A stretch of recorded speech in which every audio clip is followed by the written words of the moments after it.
Chapter 4. When Sanballat heard that we were rebuilding the wall, he became angry and was greatly incensed. He ridiculed the Jews, and in the presence of his associates and the army of Samaria, he said, "What are those feeble Jews doing? Will they restore their wall? Will they offer sacrifices? Will they finish in a day? Can they bring the stones back to life from those heaps of rubble, burned as they are?" Tobiah the Ammonite, who was at his side, said, What they are building, even if a fox climbed up on it, he would break down their wall of stones. "Hear us, O our God, for we are despised. Turn their insults back on their own heads. Give them over as plunder in a land of captivity.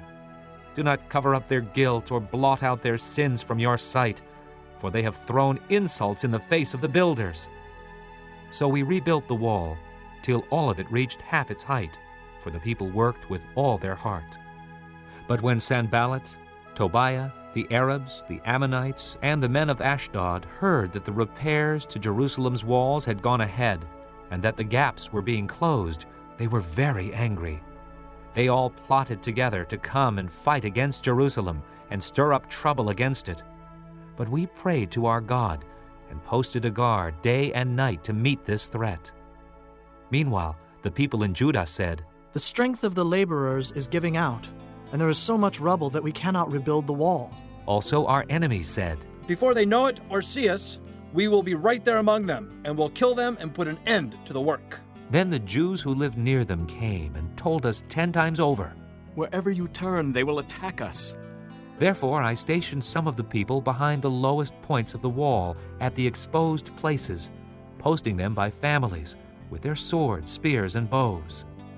After I looked things over, I stood up and said to the nobles, the officials, and the rest of the people, "Don't be afraid of them. Remember the Lord, who is great and awesome, and fight for your brothers, your sons and your daughters, your wives and your homes." When our enemies heard that we were aware of their plot, and that God had frustrated it, we all returned to the wall, each to his own work. From that day on, half of my men did the work, while the other half were equipped with spears, shields, bows, and armor. The officers posted themselves behind all the people of Judah who were building the wall.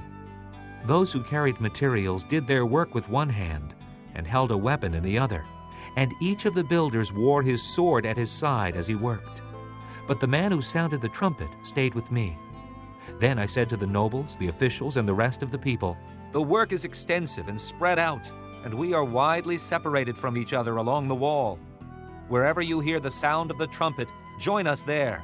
Our God will fight for us." So we continued the work with half the men holding spears from the first light of dawn till the stars came out. At that time, I also said to the people, "Have every man and his helper stay inside Jerusalem at night, so they can serve us as guards by night and workmen by day." Neither I, nor my brothers, nor my men, nor the guards with me took off our clothes. Each had his weapon, even when he went for water.